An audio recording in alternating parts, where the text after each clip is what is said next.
Welcome back to plant saplings. So നമ്മൾ കഴിഞ്ഞ ക്ലാസ്സുകളിലായിട്ട് ഡി എൻ എ റെപ്ലിക്കേഷൻ്റെ ഒരു ഇൻട്രൊഡക്ഷൻ എന്ന് പറയുന്ന സ്ലൈഡും അതിനുശേഷം ഇനീഷ്യേഷൻ എന്ന് പറയുന്ന സ്റ്റെപ്പും ഡീറ്റെയിൽഡ് ആയിട്ട് എക്സ്പ്ലെയിൻ ചെയ്തിട്ടുണ്ട്.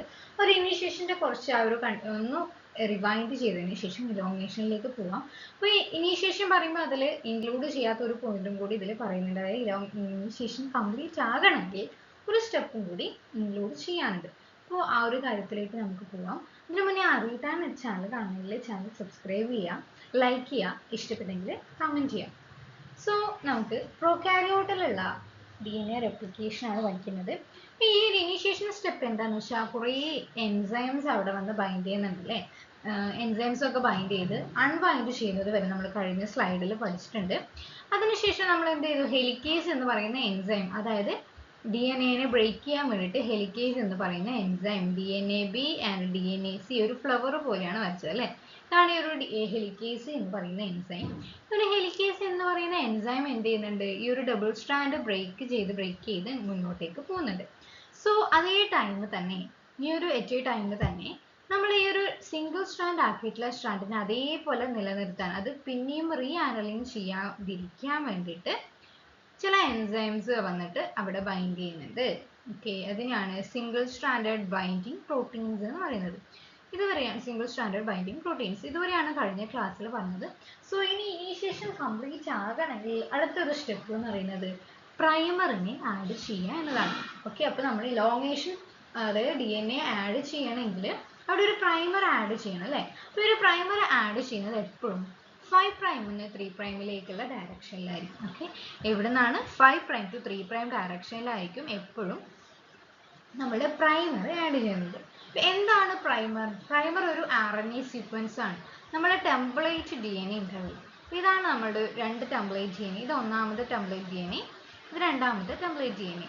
ആ ഒരു ടെംപ്ലേറ്റ് ഡി എൻ എക്ക് കോംപ്ലിമെന്ററി ആയിട്ടുള്ള ന്യൂക്ലിയോടൈഡ്സ് കാണുന്ന ഒരു RNA സീക്വൻസ് ആണ് ആക്ച്വലി പ്രൈമർ.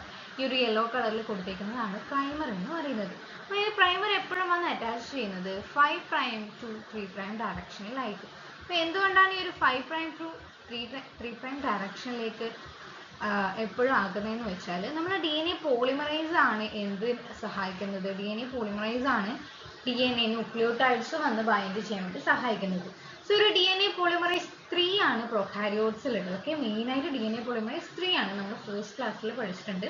ഒരു ഡി എൻ എ പോളിമറൈസ് 3ക്ക് ആക്ട് ചെയ്യണമെങ്കിൽ അവിടെ ഫ്രീ ആയിട്ടുള്ള ഒരു 3' OH ഗ്രൂപ്പ് വേണം. 3' പൊസിഷനിലുള്ള ഫ്രീ OH ഗ്രൂപ്പ് ഉണ്ടായാൽ മാത്രമേ ഡി എൻ എ പോളിമറൈസ് വന്ന് ആക്ട് ചെയ്യാൻ പറ്റുള്ളൂ. 5' ഡി എൻ എ പോളിമറൈസിന് ആക്ട് ചെയ്യാൻ വേണ്ടി പറ്റില്ല.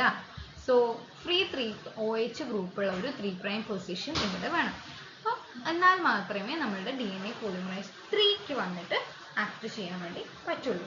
സോ ഇത്രയാണ് ആ ഒരു ഇനീഷ്യേഷൻ്റെ കംപ്ലീറ്റ് ആയിട്ടുള്ള സ്റ്റേജ്. ഇനി ഇവിടുന്ന് തൊട്ടാണ് ഇലോങ്ങേഷൻ എന്ന് പറയുന്ന സ്റ്റേജ് സ്റ്റാർട്ട് ചെയ്യുന്നത്. ഓക്കെ, സോ ഇത്രയാണ് ആ ഒരു ഇനീഷ്യേഷൻ എന്ന് പറയുന്നത്. അപ്പോൾ ഇലോങ്ങേഷനിൽ നമ്മൾ പ്രൈമർ വന്ന് ആഡ് ചെയ്തതിന് ശേഷം പുതിയൊരു എൻസൈം വന്ന് ആഡ് ചെയ്യണം. അപ്പോൾ അതിനു മുന്നേ ഈ ഒരു ആക്ടിവിറ്റി ഞാൻ പറഞ്ഞു, ആ ഒരു ഡി എൻ എ പോളിമറൈസ് 3 എന്ന് പറയുന്ന എൻസൈമാണ് പുതുതായിട്ട് വരേണ്ടത്. ആ ഡി എൻ എ പോളിമറൈസ് 3 വരുന്നതിന് മുന്നേ നമ്മൾ ഈ ഒരു റെപ്ലിക്കേഷൻ ഫോർക്ക് ഇവിടെ ഇങ്ങനെ ഹെലിക്കേസ് ബൈൻഡ് ചെയ്തുകൊണ്ടേ ഇരിക്കുകയാണ്. അപ്പോൾ ഈ ഒരു എൻഡ് പൊസിഷനിൽ പുതിയൊരു എൻസൈം വന്ന് ബൈൻഡ് ചെയ്യുന്നുണ്ട്. സോ പുതിയൊരു എൻസൈം, ഇതാണ് ആ ഒരു യെല്ലോ കളറിൽ കൊടുത്തിരിക്കുന്ന ഈ ഒരു എൻസൈമിൻ്റെ പേര് DNA ഗൈറേസ് എന്നാണ്. DNA ഗൈറേസ്. അപ്പോൾ ഈ ഗൈറേസ് എന്തിനാണെന്ന് വെച്ചാൽ നമുക്ക് നെഗറ്റീവ് സൂപ്പർ കോയിലിംഗ് എന്ന് പറയുന്ന ഒരു പ്രോസസ്സ് ഉണ്ട് അല്ലേ. ഒരു നെഗറ്റീവ് സൂപ്പർ കോയിലിംഗ് എന്ന് പറയുന്ന പ്രോസസ്സ് ഇല്ലാണ്ടാക്കാൻ വേണ്ടി, അത് മെയിൻറ്റെയിൻ ചെയ്യാൻ വേണ്ടിയിട്ടാണ് ഈ ഒരു ഗൈറേസ് എന്ന് പറയുന്ന എൻസൈമിൻ്റെ ഹെൽപ്പ് ചെയ്യുന്നത്. ഈ ഒരു ഗൈറേസ് എന്ന് പറയുന്ന എൻസൈം ഹെൽപ്പ് ചെയ്യുമ്പോൾ അതേ ടൈം തന്നെയാണ് ആര് വരുന്നത്, ഡി എൻ എ പോളിമറൈസ് 3 എന്ന് പറയുന്ന എൻസൈമും വരുന്നത്. ഈ ഒരു ഡി എൻ എ പോളിമറൈസ് 3 ആണ് ഇനീഷ്യേഷൻ കഴിഞ്ഞതിന് ശേഷം ഇലോങ്ങേഷൻ എന്ന് പറയുന്ന സ്റ്റെപ്പിന് ഹെൽപ്പ് ചെയ്യുന്നത്. ഈ ഒരു ഡി എൻ എ പോളിമറൈസ് 3ക്ക് 3' ആയിട്ടുള്ള പൊസിഷൻ വേണമെന്ന് പറഞ്ഞു. ഫ്രീ 3' പൊസിഷൻ വേണമെന്ന് പറഞ്ഞു. അപ്പോൾ ഇത് എവിടെ നിന്ന് എങ്ങോട്ടേക്ക് ആക്ട് ചെയ്യുക, 5' നിന്ന് 3'ലേക്കാണ് ഈ ഒരു D N A polymerise enzyme act ചെയ്യുന്നത്. അതായത് ഇവിടുന്ന് ഇങ്ങോട്ടേക്കാണ്. വരച്ചു തരാം. സോ ഈ ഒരു പൊസിഷനിൽ നിന്ന് ഇങ്ങോട്ടേക്കാണ് ഈ ഒരു ഡി എൻ എ പോളിമറൈസിൻ്റെ ആക്ടിവിറ്റി. ഇവിടെയാണല്ലോ 3 പ്രൈം ആയിട്ടുള്ള OH ഗ്രൂപ്പ് ഉണ്ടായിരിക്കുക. ഇത് 5 പ്രൈം ആണ്, 5 പ്രൈമിന് 3 പ്രൈമിലേക്കാണ്. അടുത്തത് അപ്പോൾ DNA പോളിമറൈസ് 3 എന്ത് ചെയ്യുന്നു, ഇവിടെ വന്ന് ബൈൻഡ് ചെയ്തതിന് ശേഷം ലെഫ്റ്റ് സൈഡിലോട്ട് നമ്മളുടെ പുതിയ ന്യൂക്ലിയോടൈഡ്സ് ആഡ് ചെയ്ത് പോകുന്നു. ഈ ഒരു ലെഫ്റ്റ് സൈഡിലോട്ട് പോകുന്ന ഈ ഒരു സ്ട്രാൻഡ് കണ്ടിന്യൂസ് ആയിട്ടുള്ള സ്ട്രാൻഡാണ്. സോ അതിനെയാണ് നമ്മൾ ലീഡിങ് സ്ട്രാൻഡ് എന്ന് പറയുന്നത്. കണ്ടിന്യൂസ് ആയിട്ടുള്ള സ്ട്രാൻഡിനെയാണ് നമ്മൾ ലീഡിങ് സ്ട്രാൻഡ് എന്ന് പറഞ്ഞാൽ നിങ്ങൾക്ക് അറിയായിരിക്കും, ലീഡിങ് സ്ട്രാൻഡും ലാഗിങ് സ്ട്രാൻഡും അറിയായിരിക്കും. സോ ലെഫ്റ്റ് സൈഡിലോട്ടേക്ക് DNA പോളിമറൈസ് ആക്ട് ചെയ്യുന്ന ആ ഒരു സ്ട്രാൻഡിനെയാണ് ലീഡിങ് സ്ട്രാൻഡ് എന്ന് പറയുന്നത്. മറിച്ച് ഈ ഒരു താഴെയുള്ള സ്ട്രാൻഡിൽ നോക്കിക്കഴിഞ്ഞാൽ ഇതാണ് 5 പ്രൈം, ഇതാണ് 3 പ്രൈം. സോ ഈ ഒരു 3 പ്രൈം എൻഡിൽ നമ്മൾ റൈറ്റ് സൈഡിലേക്കാണ് ഉള്ളത്. സോ ആ റൈറ്റ് സൈഡിലേക്ക് ഉണ്ടാകുമ്പം DNA പോളിമറൈസ് വന്ന് ആക്ട് ചെയ്യണം, ജമ്പ് ചെയ്തിട്ട് വേണം ആക്ട് ചെയ്യാൻ. അപ്പോൾ DNA പോളിമറൈസ് വന്ന് ആക്ട് ചെയ്യുമ്പോൾ അവിടെ ഒരു ഒക്കസാക്കി ഫ്രാഗ്മെന്റ്സ്, കുറേ ഫ്രാഗ്മെന്റ്സ് ആണ് ഉണ്ടാകുന്നത്. ഇവിടെ ഓരോ പ്രൈമർ വന്ന് അതിൻ്റെ ഇടയിലാണ് ഈ ഒരു പ്രോസസ്സ് നടക്കുന്നത് ഇങ്ങോട്ടേക്ക്. സോ അവിടെ കുറേ ഫ്രാഗ്മെന്റ്സ് ഉണ്ടാവും, ഇടയ്ക്കൊരു പ്രൈമർ, ഇടയ്ക്കൊരു ഫ്രാഗ്മെന്റ്, അങ്ങനെ കുറേ ഫ്രാഗ്മെന്റ്സ് ആയിട്ടാണ് ഉണ്ടാകുന്നത്. അതിനെ നമ്മൾ ലാഗിങ് സ്ട്രാൻഡ് എന്നാണ് പറയുന്നത്. ലാഗിങ് സ്ട്രാൻഡും ലീഡിങ് സ്ട്രാൻഡും.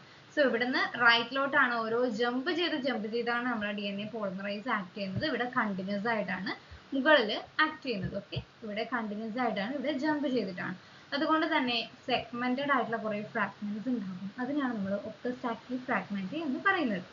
സോ ഒരു ഒക്കസാക്കി ഫ്രാഗ്മെന്റ് വന്നു കഴിഞ്ഞതിന് ശേഷം ഇത് ഈ ഒരു DNA പോളിമറൈസ് 3യുടെ ആക്ടിവിറ്റി കഴിഞ്ഞതിന് ശേഷം അടുത്ത വരുന്ന എൻസൈം എന്ന് പറയുന്നത് ഈ ഒരു ഒക്കസാക്കി ഫ്രാഗ്മെന്റ്സിൽ ഉള്ള റീജിയൻസ് ഉണ്ടാവുമല്ലോ, ഗ്യാപ്പ് ബൈൻഡ് ചെയ്യാൻ വേണ്ടിയിട്ട് ലിഗേസ് എന്ന് പറയുന്ന എൻസൈം വന്നിട്ട് ഇവിടെയുള്ള ഗ്യാപ്പ് ഒക്കെ ബൈൻഡ് ചെയ്യും. അപ്പോൾ പുതിയ ഒരു എൻസൈം എന്ന് പറയുന്നത് ലിഗേസ് എന്ന് പറയുന്ന എൻസൈം ഓരോ സ്ഥലത്തുള്ള ഗ്യാപ്പ് വന്ന് ബൈൻഡ് ചെയ്യാൻ വേണ്ടിയിട്ടും പ്രൈമർ ഒക്കെ പോയി കഴിഞ്ഞാൽ ഓരോ സ്ഥലത്തുള്ള ഗ്യാപ്പ് വന്ന് ബൈൻഡ് ചെയ്യാൻ വേണ്ടിയിട്ട് ലിഗേസ് എന്ന് പറയുന്ന എൻസൈമും കൂടി വന്നിട്ട് ഈ ഒരു സ്ട്രാൻഡ് കംപ്ലീറ്റ് ആക്കുകയാണ് ചെയ്യുക. ഓക്കെ, സോ അപ്പോൾ ഒന്നുകൂടി പറയുകയാണെങ്കിൽ ലീഡിങ് സ്ട്രാൻഡ് കണ്ടിന്യൂസ് ആയിട്ടാണ് നേരെ DNA പോളിമറൈസ് ആക്ടിവിറ്റി നടക്കുന്നത്. പക്ഷേങ്കിൽ ലാഗിങ് സ്ട്രാൻഡിൽ എന്ത് ചെയ്യുന്നുണ്ട്, ഇപ്പോൾ ഒരു 3 പ്രൈം എൻഡിൽ നമ്മുടെ DNA പോളിമറൈസ് വന്ന് ബൈൻഡ് ചെയ്തു. DNA പോളിമറൈസ് 3 പ്രൈം എൻഡിൽ വന്ന് ബൈൻഡ് ചെയ്തതിന് ശേഷം ആ ഒരു പ്രോസസ്സ് നടക്കുകയാണ് 3 പ്രൈം എൻഡ്. അതിനുശേഷം ഈ 3 പ്രൈം എൻഡിൽ നിന്ന് അടുത്ത എൻഡിലേക്ക് ജമ്പ് ചെയ്യുകയാണ് ചെയ്യുക. അപ്പോൾ അവിടെ ഒരു ഗ്യാപ്പ് വരുന്നുണ്ട്. ആ ഒരു ജമ്പ് ചെയ്തിട്ടാണ് പ്രൈമറിൻ്റെ ആക്ടിവിറ്റി നടക്കുന്നത്. അപ്പോൾ ഈ ഒരു ജമ്പ് ചെയ്ത് കഴിഞ്ഞാൽ അതിനുശേഷം എന്ത് ഓരോ ഫ്രാഗ്മെന്റ്സ് ആയിട്ടാണ് കിട്ടുക അല്ലേ. ഈ ഓരോ ഫ്രാഗ്മെന്റ്സിനെ നമ്മൾ എന്ത് ചെയ്യണം, ഒട്ടിക്കണം. ഓരോ ഫ്രാഗ്മെന്റ്സ് ആയിട്ട് കിട്ടുന്നതിനൊക്കെ ഒട്ടിച്ചിട്ട് ഒറ്റ സ്ട്രാൻഡ് ആക്കി മാറ്റണം. അതിന് ആ ഒരു സ്ട്രാൻഡ് പ്രൈമറിനെ ഒക്കെ റിമൂവ് ചെയ്ത് ഒറ്റ സ്ട്രാൻഡ് ആക്കി മാറ്റാൻ ചില എൻസൈംസ് സഹായിക്കുന്നുണ്ട്.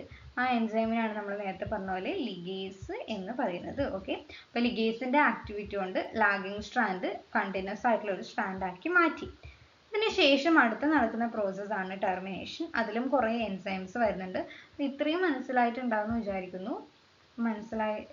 അപ്പോൾ എന്തായാലും അടുത്ത ക്ലാസ്സിൽ ടെർമിനേഷൻ എന്ന് പറയുന്ന പ്രോസസ്സ് ഇടുന്നതായിരിക്കും. Thank you.